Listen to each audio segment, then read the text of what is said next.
नमस्कार, पेप्टेड टाइम मध्य प्रदेश समाचार में आपका स्वागत है। मैं हूं शिवेंद्र शुक्ला। मंदसौर जिले के प्रभारी मंत्री राजवर्धन सिंह दत्ती गांव पहुंचे, जहां पर उन्होंने विभिन्न कार्यक्रमों में भाग लिया है। इसी के साथ मध्य प्रदेश स्थापना दिवस पर आयोजित हुई मैराथन दौड़ को हरी झंडी भी दिखाई गई।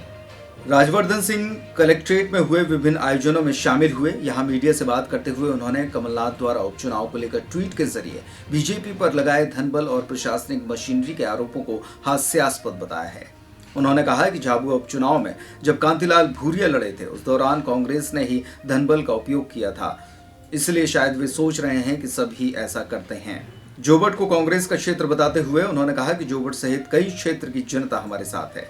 हास्यास्पद है क्योंकि झाबुआ का उपचुनाव जिन्होंने देखा और समझा, जो कांतिलाल जी भूरिया खुद लड़े थे, वो सब जानते हैं कि धनबल का दुरुपयोग जिस प्रकार से कांग्रेस ने उस झाबुआ के चुनाव में किया था, शायद वो सोच रही है कि सब ऐसा ही करते हैं, लेकिन वैसा हमने नहीं किया है।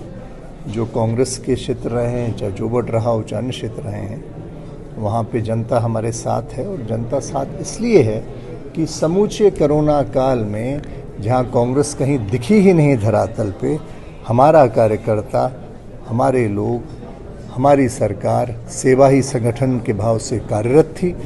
बढ़ती महंगाई को लेकर सवाल करने पर मंत्री राजवर्धन सिंह दत्तीगांव ने उल्टा पूर्व की कमलनाथ सरकार पर ही आरोप लगा दिए। उन्होंने कहा कि कमलनाथ जब मुख्यमंत्री थे तो उन्होंने डीजल पेट्रोल के भाव बढ़ाए थे।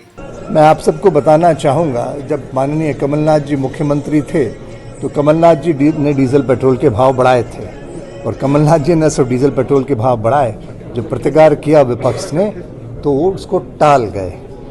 तो ये सवाल उनसे पूछिए कि जब आप मुख्यमंत्री थे तो आपके पास में अवसर था, आपने क्यों नहीं किया जो आपको करना था। और जहाँ तक माननीय पत्रकार महोदय आप ये महंगाई की बात कर रहे हैं, तो मैं आपसे पूछना चाहूँगा कि किस काल में, किस दौर में महंगाई नहीं बढ़ी। जैसे जैसे ज़माना आगे बढ़ता है तो कहीं न कहीं ये चीज़ होती है। इस बुलेटिन में बस इतना ही। खबरों से लगातार अपडेट बने रहने के लिए लगातार जुड़े रहिए पेप्टेड टाइम मध्य प्रदेश समाचार के साथ, और सब्सक्राइब कीजिए हमारा यूट्यूब चैनल। इसके अलावा हमारे फेसबुक पेज पर जाकर लाइक करें और साथ ही साथ फॉलो करते हुए जुड़े रहें खबरों के साथ। नमस्कार।